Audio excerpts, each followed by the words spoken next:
Karan, can you share us the screen, the chakra chart, so for everyone to see?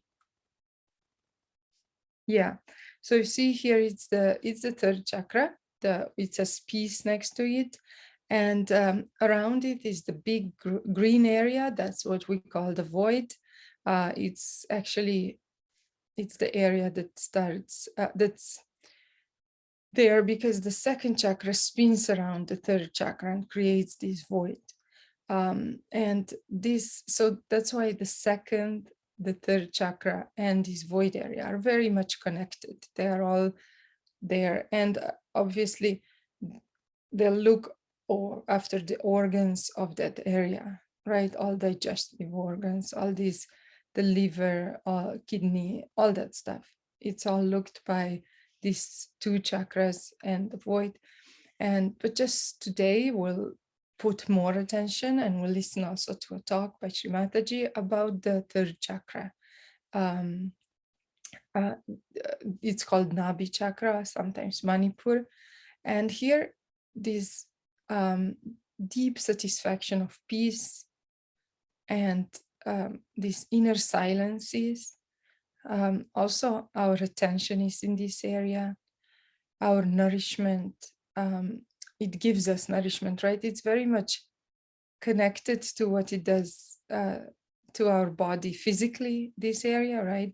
When we digest food, we get energy from it. But here the chakra itself will just widen that. It just gives nourishment to the three channels, to yourself, to the central channel, everyone, to your physical, emotional, and spiritual self, right? So it's an important area, and this area definitely, like, the downside of it would be materialism. When we become too much bound by all this material world, and our attention is completely lost in it, and this can really take us away from our spiritual self. And we can, like, the negative of this center is greed. So we want to, when we have this chakra enlightened, we definitely won't be greedy. And imagine if humanity managed to get over that, it would be a really nice world, right? No fighting for nothing, just very peaceful. So and also this satisfaction, the channel of satisfaction is here, like the quality of satisfaction, because when you're satisfied, it's simply it's not because you have this or that. It's a quality in you. It's a state of your being, existence. So this kind of thing also happens in this chakra. But we'll listen more in a talk, and then we can chat more about it, especially specifically if someone has some questions, because there is the left Nabhi, the right Nabhi, the left Nabhi being more the one that takes care of our family, or like relationship in family. Also, this kind, in the left Nabhi, you get this beautiful feeling of a home, of a warmth of a home. When this chakra is working well, you can create this kind of situation for everyone, for yourself, for everyone. While on the right Nabhi is this, it's your attention, but it's also this kind of dignity and ability to work in a way that you are really well off financially. It's the blessing of this right Nabhi. But of course, they have to all be enlightened in, because money without being able to enjoy it, or just have something nice out of it, it doesn't bring you any happiness, any joy in life. So yeah, that's about Nabhi now, short. And of course, as I said, we can talk about it later on, especially if you feel these fingers a lot. That's the middle finger on both hands. So for the left would be left Nabhi, for the right Nabhi. if you feel both, could be the central or, you know, everything. So, and it's not unusual. It's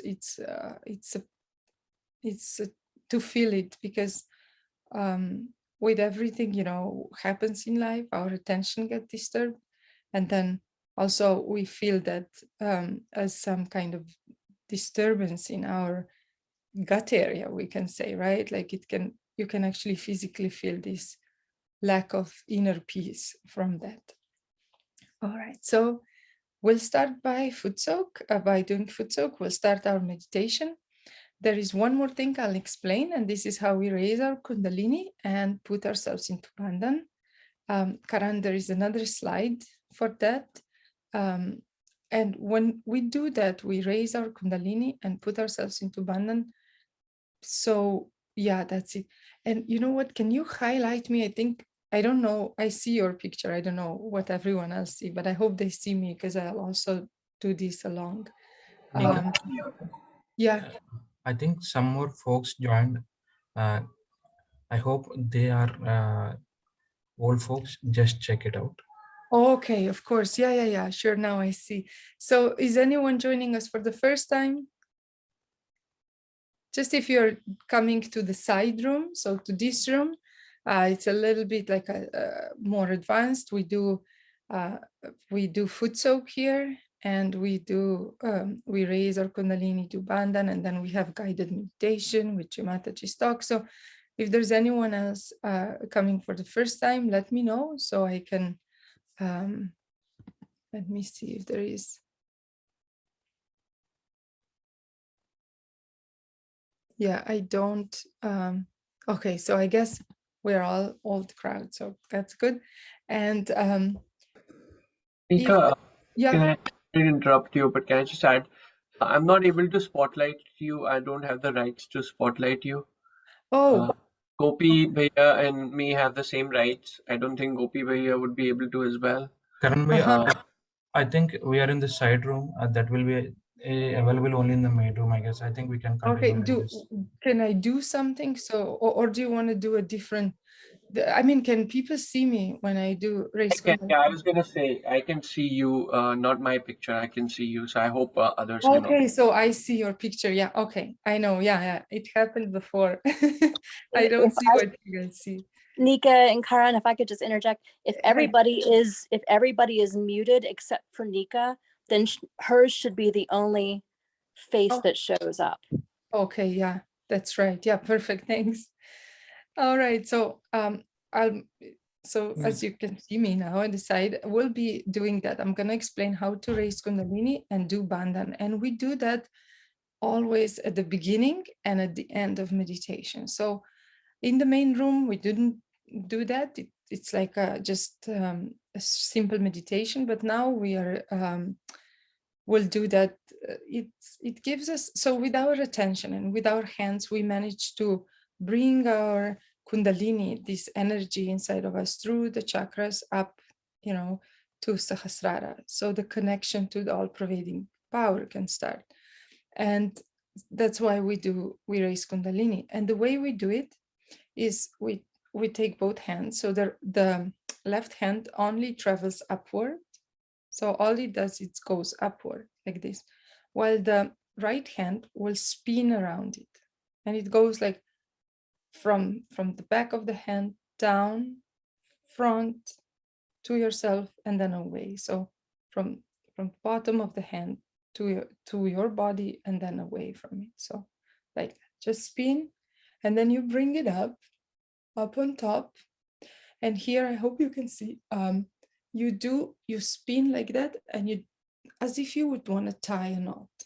So we tie this energy up there, and then we do this 3 times. So let's just do it together. And if you are not sure what we are doing, no worries. We'll send you a video also. You can learn at home or at peace.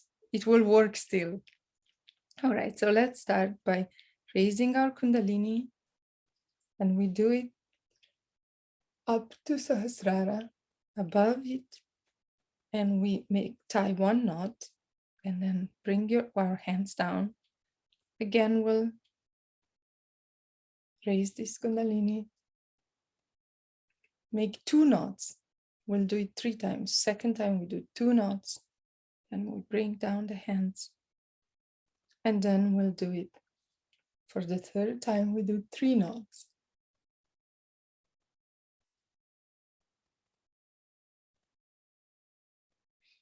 Now we'll place the left hand for Bandhan on the lap, and we'll take the right hand, bring it down to the left hand, and just, or from the left hip to the right hip, over yourself. Just draw like a horseshoe shape. So again, for the 1st chakra, now we'll do it for the 2nd chakra. With the right hand, we draw the line around us. This hand also has energy coming out. So for the 3rd chakra, so we're giving ourselves protection now. The 4th chakra. Now on the 5th in the throat.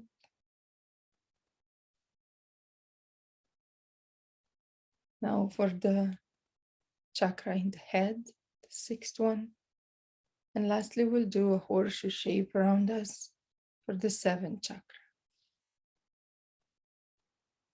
Then we can bring our hands together, just like in a little bow to our Kundalini, to this motherly energy inside of us. So now, Karan, if we can have just the chakra chart, we'll start our meditation actually. So we'll start by putting our feet in the foot soak, if you have foot soak ready. And we'll start by balancing the left side. We'll take the right hand towards the ground. We'll place it towards the ground while the left hand is just resting on our lap, but the palms opened. Palms opened up. And the right hand is pointing towards the ground. And here we'll simply ask Mother Earth, please absorb all of the problems, all the heaviness from my left side, from my left channel. Mother Earth, please pull out of my left channel all lethargy, all laziness, all that's making my actions heavy.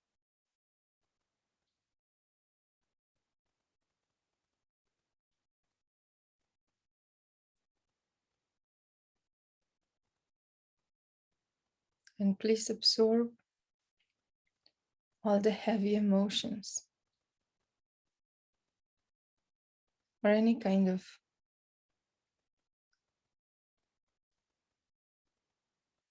self-oathing or any emotion that I may have that's negative towards myself.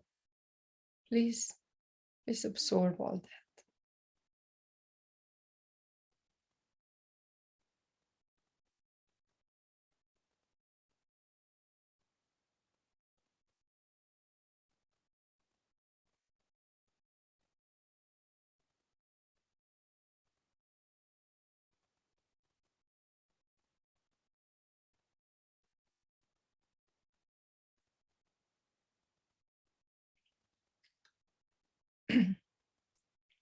And we can say, Mother Earth, please pull out of me any kind of superstitious thoughts or behavior. Just pull it all out. Let me be free of all these kind of things, of all conditioning and superstition. Let me enjoy in the innocence of just being myself.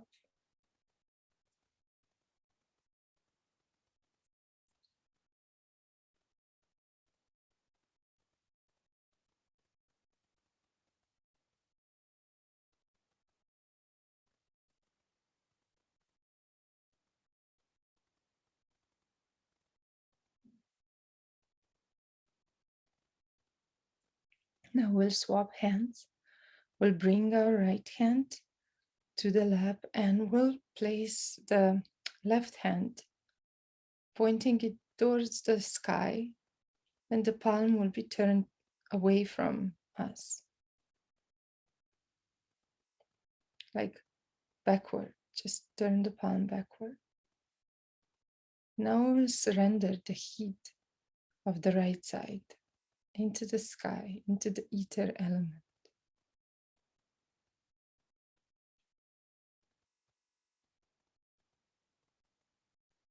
We can simply ask our Mother Kundalini to direct this energy. Please, Mother, remove all the heat from my right side. Let it be absorbed by the ether.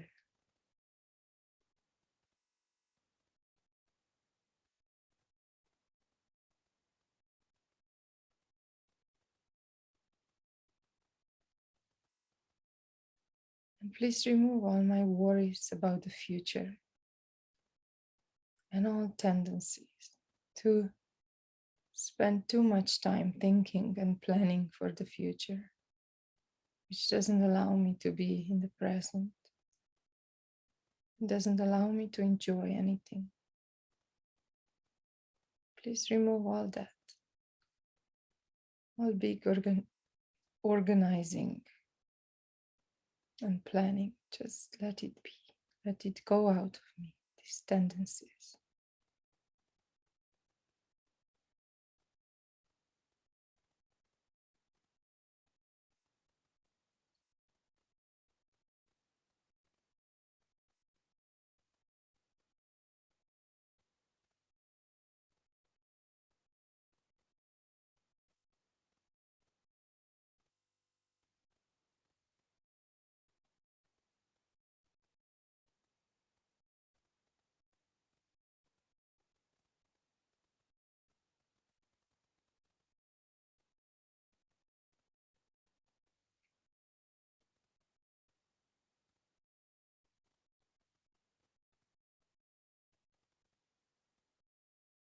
Now we'll bring both our hands towards the ground again. And we'll bring our attention to the base of the spine. That's where the first chakra is. And our hands placing towards the Mother Earth. We'll ask Mother Earth to purify our first chakra.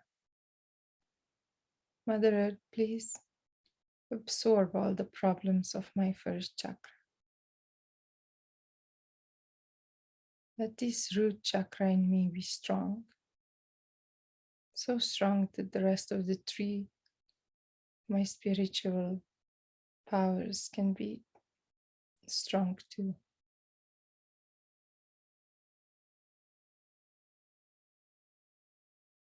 And please make it clear and pure so the rest of me can be in balance.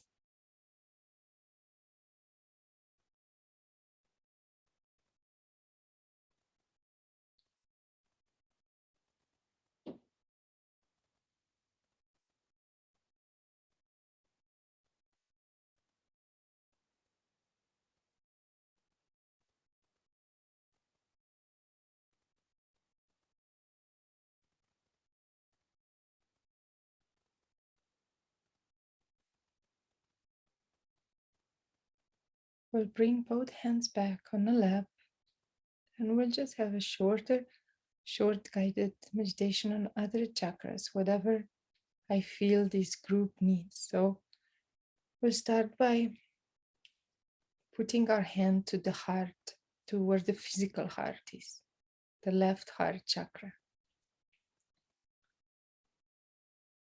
And here we need to realize this area that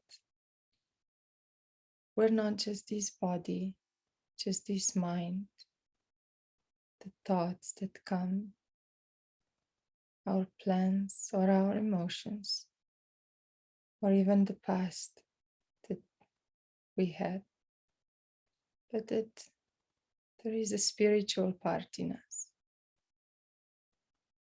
It's free from all that. For short, we'll just say, I am the spirit. I am the spirit. This eternally pure awareness and this pure joy. Just keep our hand, the right hand on the heart. We can say for ourselves a few more times, I am the spirit.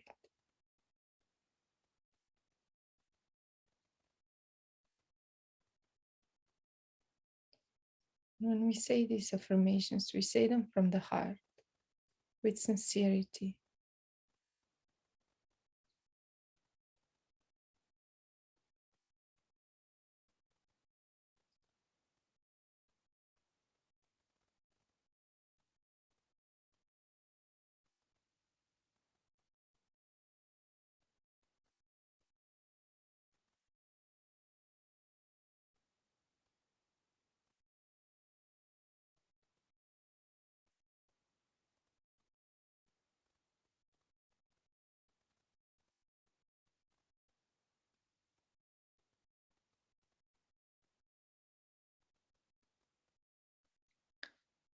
Let's take now the right hand to the superego. So we'll place it to the right side of the head, the right hand to the right side of the head. Just let's give vibrations that are flowing from our hands into this part of the head. And here we can ask, Mother Kundalini, please come into my superego. Please pierce this balloon of my conditionings and remove this kind of thinking. Please let me be free of all sorts of superstition, ideas that that bound me to certain behavior that I believe it brings me luck or stuff like that. Just all these be wiped out of my mind so I can be free of that.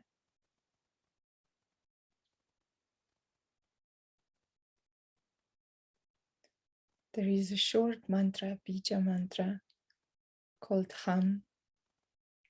We can use here, means I am. We can say it a few times to give vibrations to this area. Ham, Ham, Ham, Ham, Ham, Ham, Ham, Ham, Ham, Ham, Ham, Ham.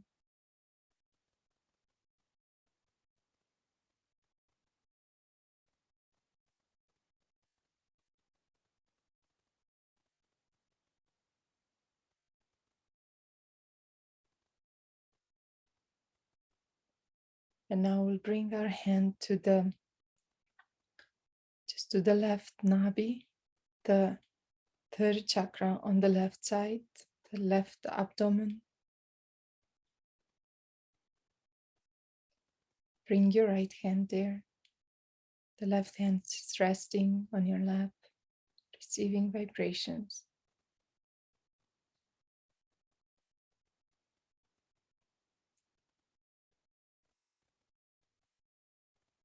And here we'll simply say, I am peaceful. Mother, by your grace, I am peaceful.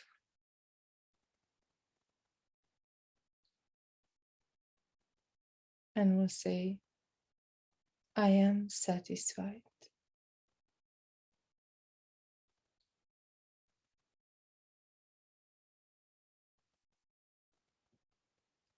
On the left side, we have to find this strength to acknowledge and manifest these qualities in us. So it's good if we say, I am affirmatively, I am peaceful, and I am satisfied.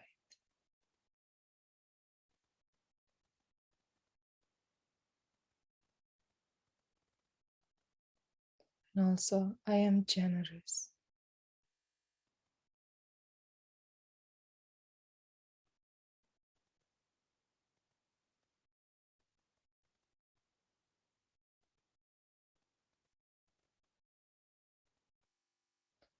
Now we'll bring our attention and our hand to the top of the head. Just we can press really hard and massage very slowly, clockwise. Just keep your attention at the top of the head. You can press and just see if vibrations are flowing through your Sahasrara. It can be a little, it can be a lot. Just keep your attention up there and feel, if you feel vibrations flowing, this Mother Kundalini. Now we'll change hands. We'll take the left hand and do the same thing. Just go above your head. It can be, actually it's different for everyone. It can be a few inches above. It can be 12 inches above your Sahasrara. So just find a spot wherever you feel your Kundalini is felt strongest. And then if you can, with gentle effort, keep your attention there on top. Bring your palms back, your hands back, palms opened up. And keep your attention on your palms, top of the head. And let's stay like this for about a minute or so, allowing our Kundalini to work out everything. But try to keep your attention on your vibrations on top of the head and on your hands.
Now we can slowly open our eyes and try not to just allow this attention to be on your Kundalini or top of the head.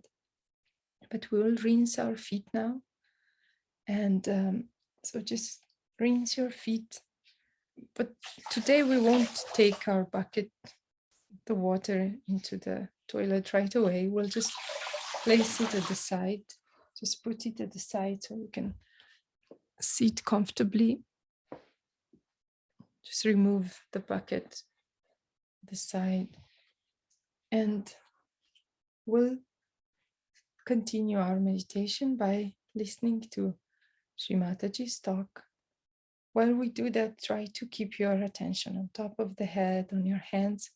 Try to listen in a little bit different way, not only with our rational mind, but also with our vibrational awareness.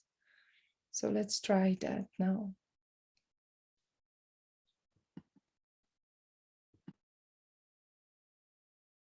But today I would like to speak to you about other centers, especially this Nabhi, which is the navel center, which is very important in human beings.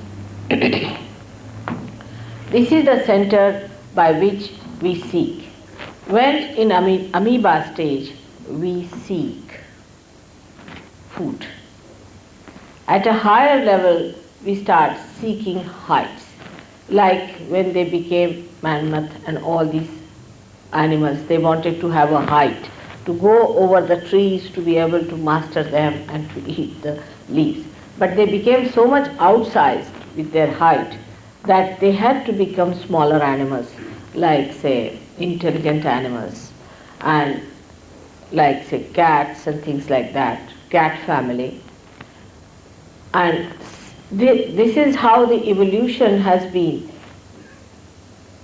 brought forth through our seeking as amoeba, then as animals, and now as human beings. As we have evolved higher and higher, we have become subtler and subtler in our seeking. For example, the people who are seeking, say, power, are not so evolved as people who are seeking their spirit, no doubt about it. Because you have gone through that, you have had enough of it. Maybe last lives you might have been kings and queens, and you must have seen all the jokes of it. So you said, now it's had enough of it, this power business. We don't want to have any more. Such a headache we don't want to have. So the people who are seeking money also are the people who have had enough of it and they were fed up of it. So they said, now we have had enough. So now you are seekers of something beyond. It has been always so, something beyond we seek. But this seeking beyond is not described to so many people, and they are not able to understand what is the beyond. That's why this center is very important of your evolutionary process. Now, first of all, as I have told you, that we have to be in balance. That's one thing we must have, is the balance in life. I mean, in common sense also we can see, supposing there's a car going only on one wheel, how many would like to travel by that? Anything that you do in life has to have a balance. Otherwise, anything, even catching something, holding something, or small things, even riding a bicycle, you know that you have to have a balance. So if the Kundalini has to move, you have to be a balanced personality, a personality with a temperate nature, and must have a balanced attitude towards life. That is very important. But in case it is not, you can be sucked into the central path of the Sushumna, in the central path of your evolution. Now the evolution takes place by remaining in the central path. Those who go to the extremes fall out of this. Now the virus that we suffer from very commonly is nothing but a kind of a vegetable which is fallen out of evolution. Now the vegetable that we call as tobacco is going to fall out of complete evolution, and you will be surprised after some years you will not find any tobacco growing anywhere because it will go out of evolution. Thanks to human beings that they misunderstood the role of tobacco. Tobacco is an insecticide. It is to be used for killing the insects and not to kill yourself. But we sometimes forget that whatever God has created for the good, sometimes we can use it for our destruction. Same is alcohol. Alcohol was created for polishing. it's very good. For example, if you have to polish your crystal, you should use gin. It's very good for diamonds or anything. It's just a polish. It's a polish for the for anything. It gives a polish. See, alcohol is a polish, and its composition is such that it gives a polish to a thing. Now God wanted you to have polished surfaces and polished things and all the clean look of it, so He gave you this polish. Now you started drinking it. Now what to do? He never asked you to drink. But if you drink that, then it polishes your intestines also. But it has its own nature. It doesn't have any idea of morality. Poor thing. We can't blame the alcohol because it is supposed to polish. Wherever you put it, it polishes. All right. So it polishes your liver also nicely. And when the liver is nicely polished, then what happens? That the heat from the liver, which is for the expulsion from the body, it has to pass into the bloodstream, cannot, because there's a barrier. And because of that barrier, poor liver does not know what to do. It just goes on accumulating all the heat within it, and that's how your liver goes out of circulation of anything. You have liver problems and you feel very giddy, nauseating, and liver is the one which really cleanses your attention. Whatever you gather from your attention, it cleanses. So you become horrid. You are all the time angry, hot-tempered, you bark at people all the time. All that thing is typically liverish, you see. You grow tall like that, absolutely straight line, and you become very hot-tempered. Sometimes you could be hawk-like. People will be afraid of going nearer such a person because such a person can be very dry personality. And that's why you'll find drunkard people, if they are overdrunk, you go near them, they'll just beat you for nothing at all. It sometimes happens that by chance, if you go and ask some drunkard that was the time in the night, you will have it. So, because it spoils your awareness. And in that awareness, a nice man also could be like that. But of course, there could be a case where a person might become better. That is also another thing that can happen when you get possessed by this left side movement, because alcohol reduces your awareness and you go to the left side, movement to the left side may give you a feeling, oh, I'm very much better now, and sort of you get happy because your ego is subsided and everything is all right, and I'm really morbid now, I cannot hit anyone, and let me have a little bit and sleep off. But next day, there's a hangover, and you feel so horrible with it that you don't know what to do. It's something, then again you want to have it in the night because you want to again go to the same realm into the left side. Now this left side realm apparently shows that there is reduction in the weight of the ego, but it does not, it wobbles. What happens that you go to the superego on the left hand side, you see there, and the ego then thinks that it has gone down because the superego increases in size. But when superego increases, the ego is pushed down, and then when you come to your ego condition, then it pushes down. So there's a big wobbling going on, and such people get ultimately very much confused. They might end up in a lunatic asylum. I don't know what they do, but when they are even sane, you can find they lose the grip over life. For example, such people can become very frivolous and cannot feel the joy of life without drinking. It's most amazing that people can't enjoy each other unless and until there's a glass in between. Human beings are so beautiful, and they have the capacity to enjoy each other so much. They are the only ones who are blessed more than anybody else. But if there's a glass all the time in between, then they can just bark at each other. They cannot enjoy each other. The enjoyment should be complete when there's nothing in between. Now this is what I was telling you, this Nabhi Chakra. This Nabhi Chakra gets ruined also when we take to alcohols or serious things like that, drugs and Even I have seen certain medicines can spoil this. Then you get a problem with other things like digestion, you get constipation, all sorts of things take place by which you develop gas troubles and other troubles and then your heart troubles, and it goes on one after another. I do not say that it's only alcohol that will cause. There are other causes also, but alcohol can never be helpful in giving you good health.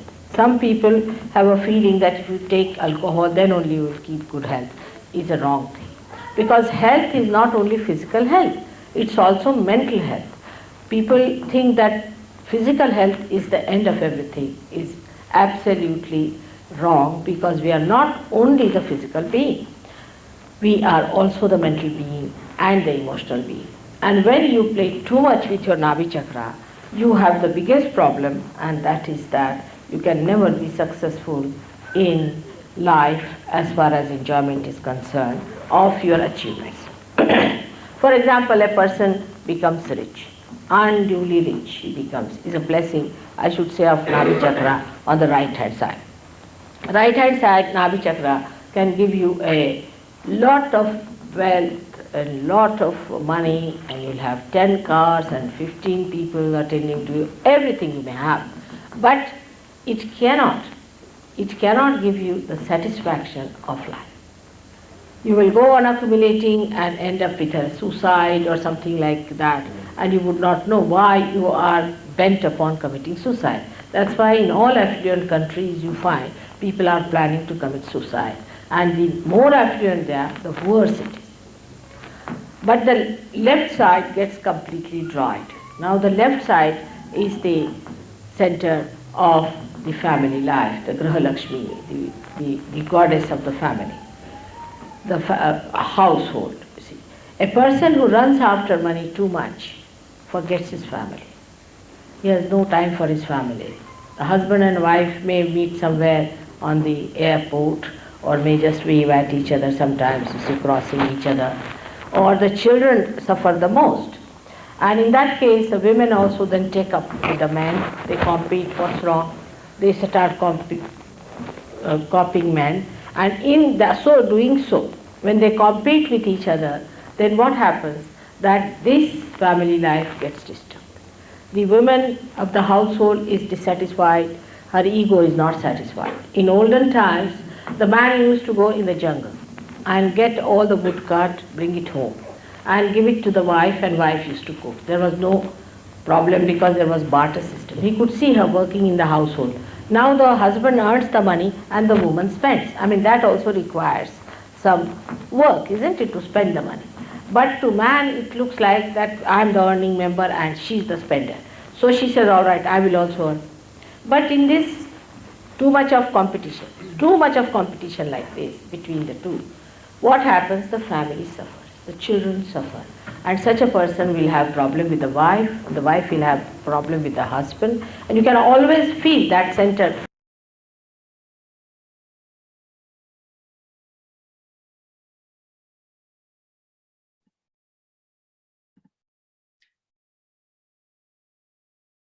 Okay, so now we'll bring, if we lost our attention in the talk, we can bring it back into our heart.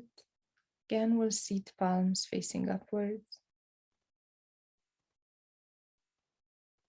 We can take the right hand and just raise it along the central channel in front of us, up to the top of the head. We can say, Mother Kundalini, please rise again. Please rise. Please come to my Sahasrara. So we bring it up to the top of the head. Can press a little bit just so our attention can stay there. Our hands, the palms opened like that, and up. And we'll bring now our attention to the third chakra, to the Nabhi Chakra. Again, we'll start with the left side. So take the right hand to the left Nabhi, to the left abdomen.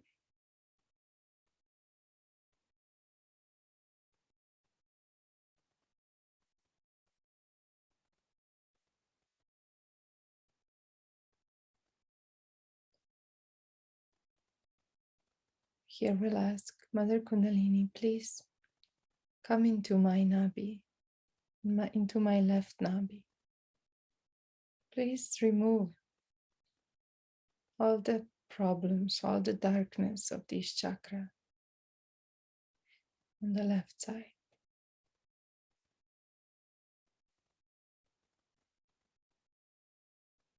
Please awaken the power to enjoy this material world, to enjoy the giving, the generosity. And please make me strong so I can bear whatever comes my way. Give me this great power to be like Mother Earth, to be able to bear all sorts of problems for myself and for others, and yet remain peaceful.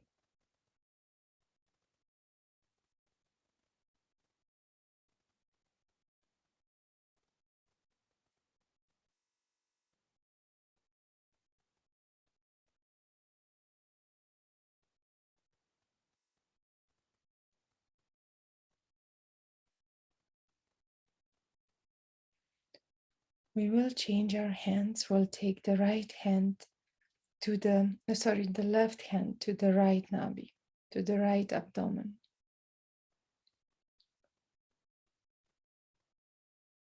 And here we'll ask again, Mother Kundalini, please come into my Nabhi on the right channel and remove the heat from this chakra.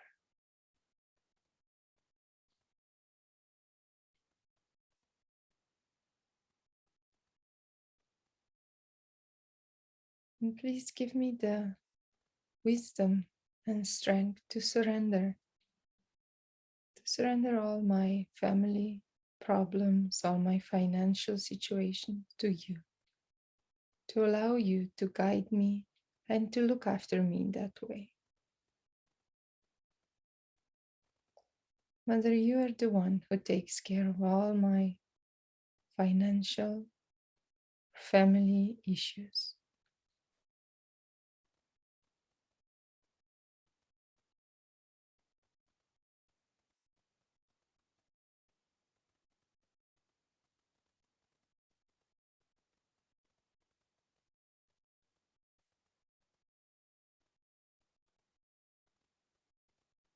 And here in the same spot, we can keep giving vibrations.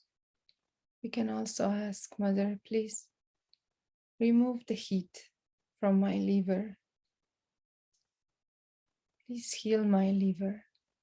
Let your healing energy revive my liver. Put it into right function again. So that all hot temper that's in me can vanish.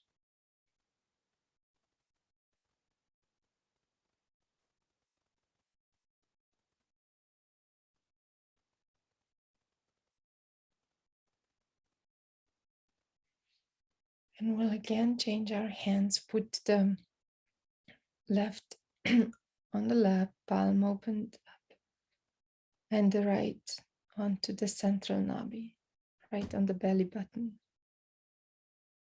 And here we'll say, again, we can ask Mother Kundalini, please, and enlighten my Nabhi Chakra. Open it up more and more so I can experience deep peace and deep satisfaction.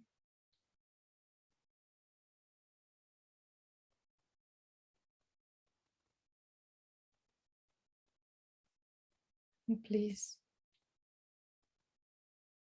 open this chakra so my spiritual ascent, my attention,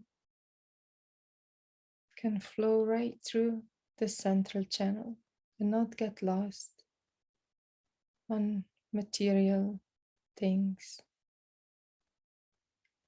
or all sorts of other worries. Please let me feel this strength of the Nabhi, the power of peace inside of me.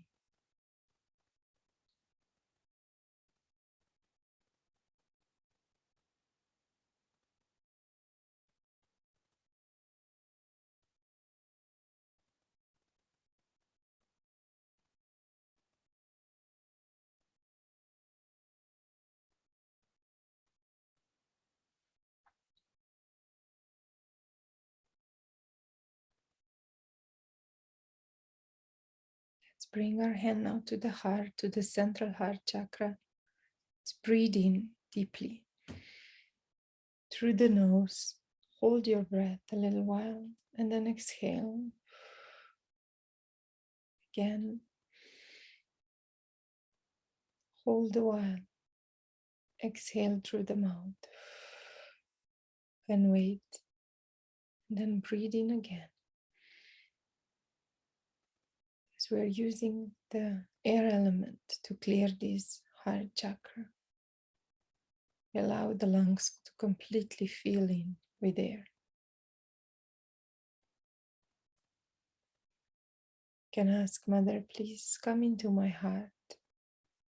Let me feel your presence in my heart. Let my heart open.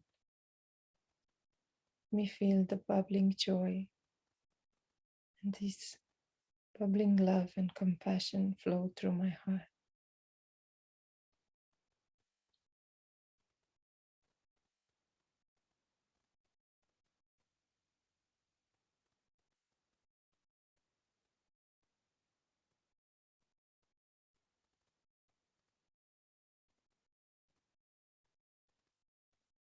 Now we'll bring our right hand to the top of the head, massage very slowly, clockwise. Here we can ask Mother Kundalini, please establish my self-realization. Please strengthen my connection to the all-pervading power.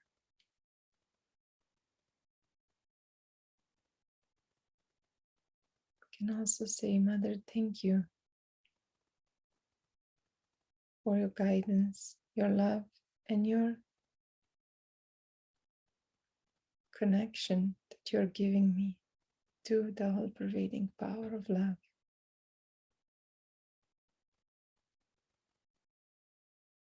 Please let me experience the silence.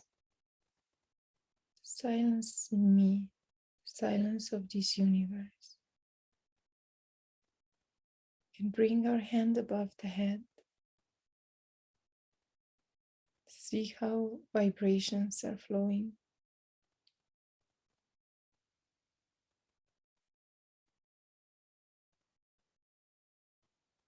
Keep your attention on these vibrations, on the flow, on your hands. And we'll have a little bit of music and try to stay in this state for some time, like for a few minutes. If thoughts come, use your attention to stop them. Don't allow them to develop, but allow your Kundalini to just work things for you. So if they come too much, just watch them. Don't allow them to take your attention to the thoughts or plans or whatever the thoughts are about. Try to keep it on your hands, on your Mother Kundalini.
So we can now slowly open our eyes and with attention, let's raise our Kundalini and put ourselves into Bandhan again.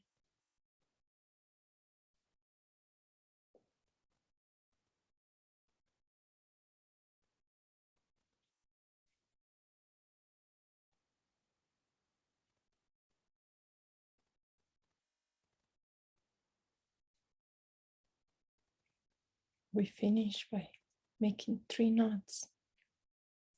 Now we do Bandhan, the protection around us, horseshoe shape.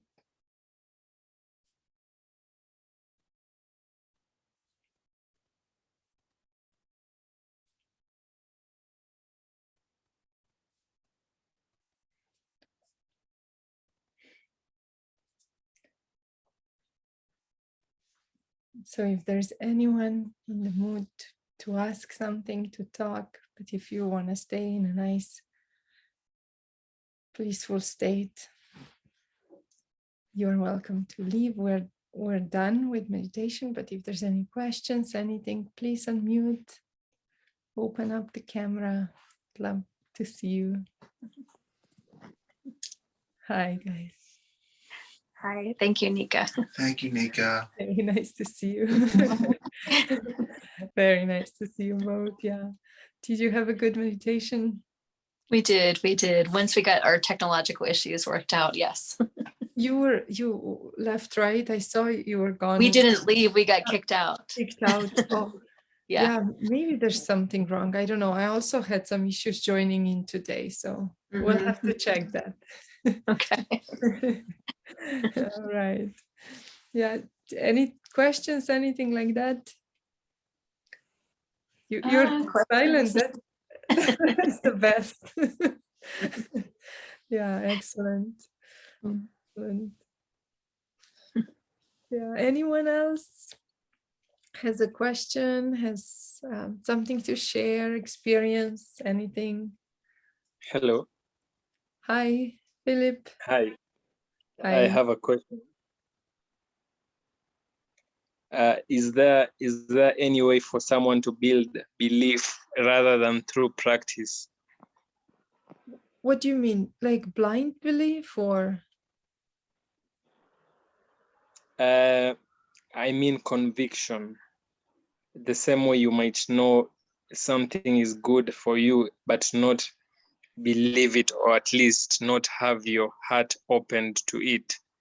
Like, is there any way for someone to come to the point where what you know in your head and what you hold in your heart are aligned, other than through practice? I think that's, yeah.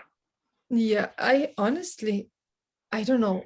I only had this beautiful experience of practicing Saja Yoga that brought me to that point, that exactly what you so beautifully put, that what you have in your head and what you have in your heart align and make sense. And also,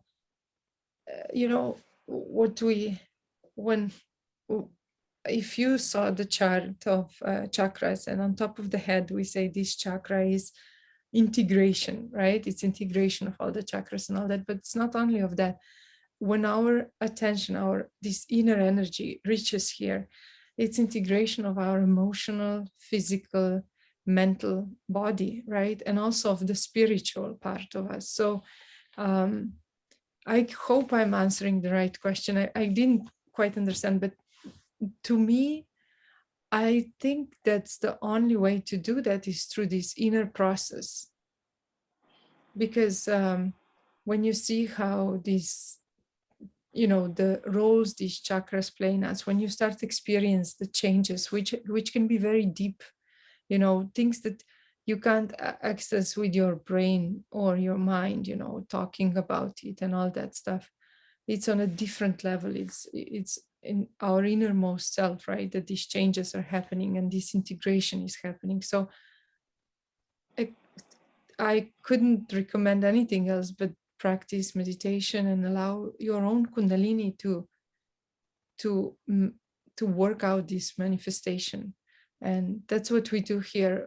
We try to clear chakras with different affirmations, putting our attention on the chakras, on the channels, just so this, like giving a helping hand to our Kundalini to bring us to that point. And then you see, how this integration of this happens. You experience it. And yeah, did I answer your question? I'm not sure. Yeah, you have answered it. Okay, good. Yeah, Yeah, because sometimes people say, no, I didn't mean that. So yeah. Yeah, it's an inner process. It's a process, Hashimataji was saying, of evolution, right? We could say our evolution happened, right? And it's well-known fact, or I mean, accepted by most people, I would say, how we developed from one-cell organisms through animals, through, different stages up to what we are now, human beings. And then at the end, will, like you say, oh, is this it? Is this confused state that we are in the end of our evolution? And to me, this method of meditation, of Kundalini awakening, all that Shimataji is saying, it does make complete sense that our next step in evolution could be the spiritual, awakening or awareness, much more tangible awareness of our spiritual part, of the spirit inside of us, right? Or what you say, that part in us that was always there, like there were always religions and all that, but maybe we weren't able to completely, find it tangible. It was just like maybe a feeling or something. Now you can actually access that on a more on a level that gives you a lot of feedback. So it doesn't need to be blind faith or some stuff like that, right? But, and in this evolution, you can, I mean, it makes sense to me that this is a next step for humanity, that we actually come to the point where we are less confused, we are more, we have a feedback on that part of us, the spiritual part of us. And then through that also, as we talked, the integration of all that, of emotions, of mental state, like mind, thoughts, right? Emotions, body, all that. Yeah, because we can feel not only that these parts are disintegrated, sometimes we feel completely disconnected from ourselves, right? So that, but yeah, practice, come. Have you been here often? Like, have you been here before, or is it your first time? Oh, I have been here. I have been here before. Yeah. Okay. Yeah. I would suggest just keep coming and experience it, and then you'll know, like, I think that's the part that we try to say to everyone: try to join as many times as you can, try to experience. We also have weekday programs, and try, it is, Saja Yoga is definitely something that happens in us, very positive, beautiful change, but it has to be experienced. So sometimes it's not enough once or two times, right? Sometimes you have to do it multiple times, and then the experience can be so strong that you'll say, no, I'm not just imagining it, or something like that. And this integration of the heart and mind definitely happens fast. Okay, you have answered my question really well. So actually, I started meditating last year, and I have been doing this for a while. Okay. I do it personally. I do it every day. Oh, nice. Twice, in the morning and in the evening. Mm-hmm. So today during the session, I was wondering on how we happen upon new things, or at least practices that we didn't have. For instance, there was a point in time in my life where I never meditated, and then I started meditating. And I think I was thinking of that in terms of the fact that there was a version of myself before I started meditating, and now there is another version after I have started meditating. And it almost seems to me like if I look at it, I didn't, during the times when I was not meditating, I did not foresee that there would be a time when I'm meditating. But then there came a time where it just, yeah, meditation was, I found it necessary to meditate. So I was just, I think, pondering about that fact of life where you do not really know whom you're going to become, in a sense. I'm not really sure if I'm making sense. Like right now I'm meditating, and then the question might be, is there a point past which I will not be meditating? And I think the question is not really about the meditation per se, but then if the meditation is supposed to light a fire in me, is there coming a time where I will be so, I'll be one with whatever, is there coming a time when I'll be an outcome of my meditation? I think that's Wait, what I was. the time that you will, I didn't understand. Is there coming a time where you would be not meditating, or like that you would stop meditating? Was that the question? I think it's just like wondering. I'm just wondering. Yeah. It's not Yeah. like Look, it's there's all no up to clear you. answer to it.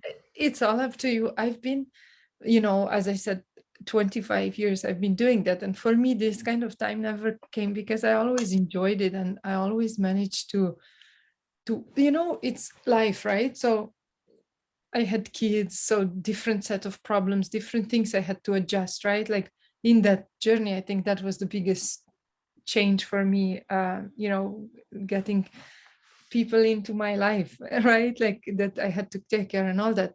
So and then taking care of like kids and all that stuff, right? Worrying about it and all that. So I had to adjust, like always work out some new challenges. And for me it always went through meditation. When I read some news, my attention gets disturbed, I also feel like, oh, like either sad or something. And sitting down for meditation for me, it's always something that is just bringing myself to the center, right? Not allowing to get lost here and there, and bringing myself into that innermost peaceful method. So for me, I don't think I could say that, but I've seen people at some point, like they would just not meditate anymore, or I've seen that happen also. And when I suggest this, try to develop this, like the center of meditation, the innermost part is becoming thoughtlessly aware, right? To reach this thoughtless state. And at that point, you stop wondering these things. So you'll see, and at that point also, where to go to and what it means to you and what kind of a beautiful state it brings to you. And that's, I think, if people reach that, I think then I don't know if people end this practice ever. So actually what I was saying is I see the benefits of meditation. It helps me a lot. And I think one of the things it really helps me with is connecting to my gut. When I meditate, I do not just make decisions based on what I'm thinking, because I realize that sometimes I'm so lost in thinking that I forget. If there are factors to consider in making a decision, I think I get caught up in the thoughts that you forget, like some of the things you're supposed to do that are not thought related, or at least some of the things which escape your awareness because you're thinking too much, which perhaps being in a thoughtless awareness state restores. Whatever escapes your awareness as a result of thinking too much, when you're thoughtlessly aware, you're in turn able to access it. So I know my life before I started meditating and how it is right now. And if anything, I think the journey for me is towards meditating more. So if I was wondering, it was, I think, coming from the point of how much meditation has done for me. Yeah, so I think that was really the point. Yeah. Yeah. And yeah, you know, and just like something to say, in thoughtless awareness, our Kundalini is the strongest because we just allow her to work, right? So all we do this with affirmations and all that is opening up enough space for her, so we reach into that state, right? So just as an afterthought to what you said, but I'm really happy you feel like that. You also experience all that, those benefits, and keep up meditation. Yeah. Okay, thank you. Can I ask one last question? Oh, yeah, sure. You're older than I am. I'm 25. And what was I to say? I'm 25. Oh yeah, I've remembered. Now the things I've been doing, the things which some people, like the things I'm trying to unlearn. Like there's a reality that you grow used to, because there's something that you come to perceive as your reality, not really because it is a reality, but because you're so used to it. You've been conditioned to Yeah. accept it as a reality. And I think some of the factors that impact that are, for example, your interactions, the people that you interact with. For instance, if you've been drinking, if you are to decide to stop drinking, there's a chance that the people around you are going to be surprised by that by that decision, and are probably going to keep bringing it up.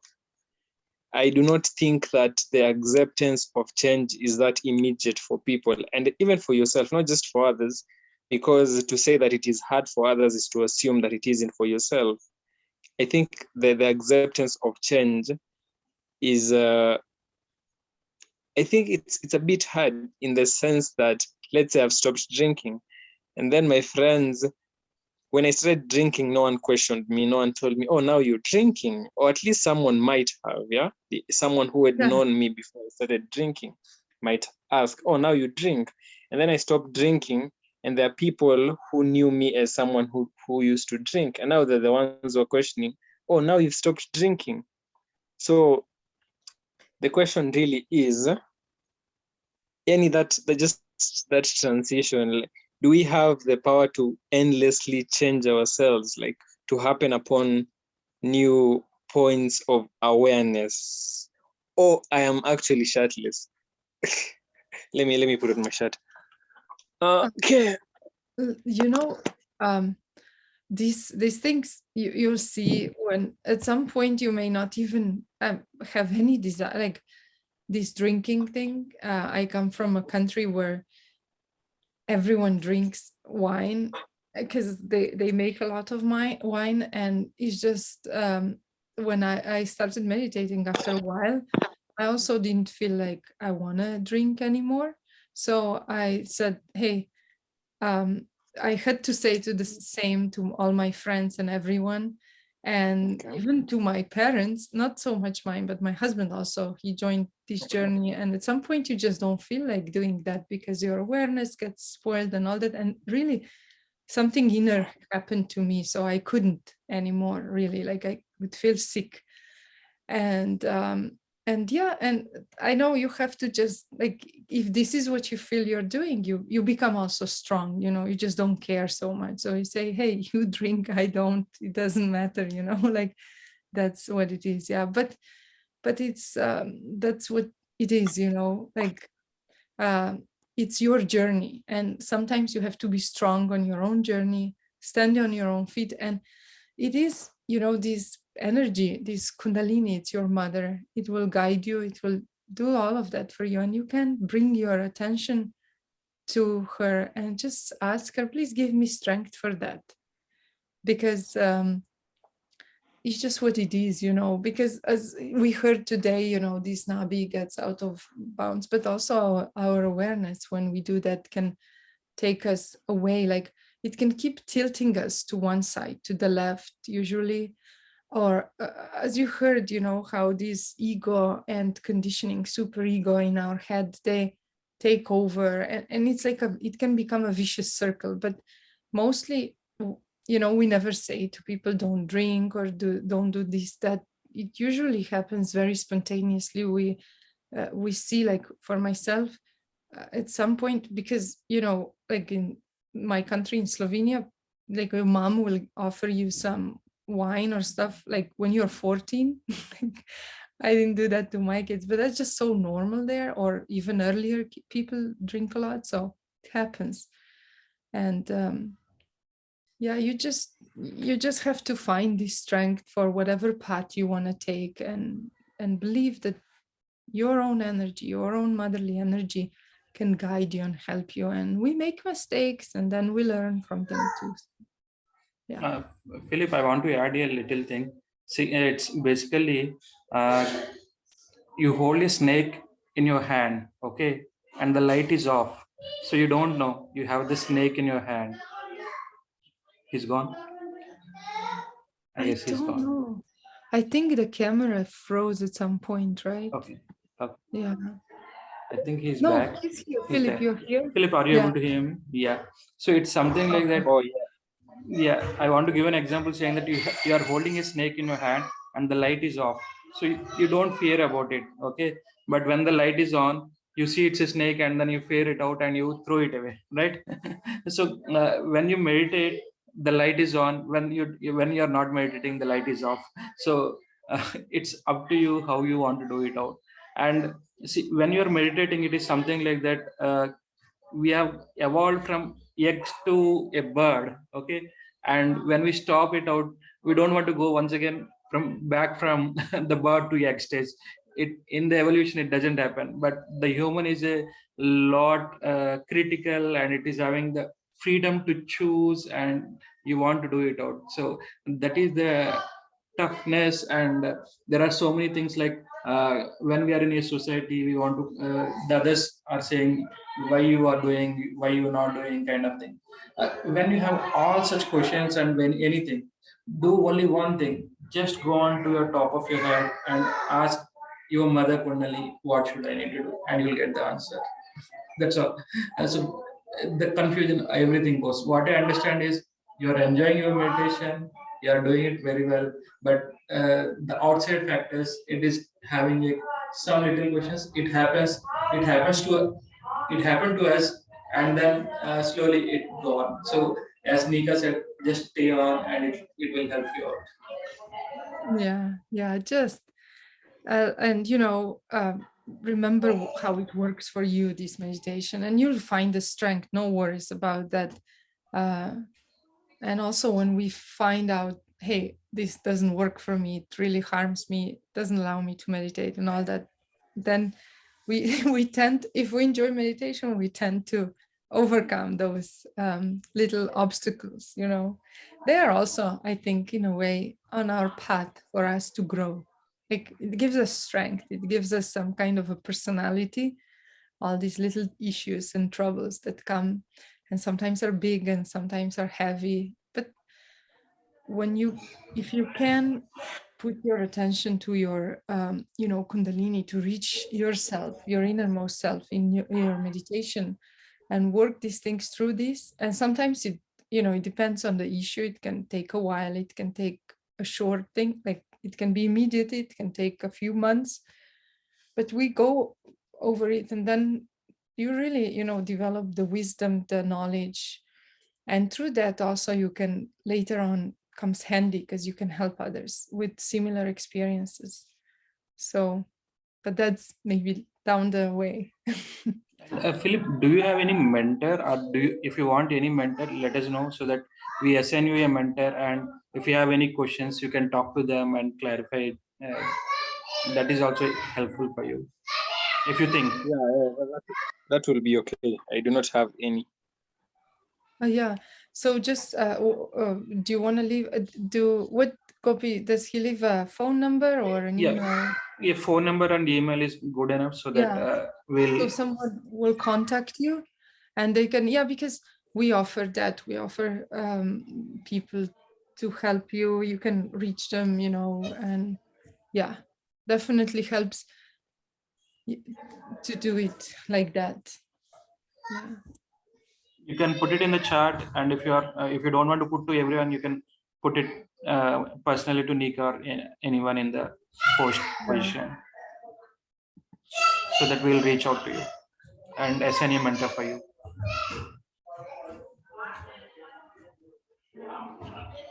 I'm doing that. Good.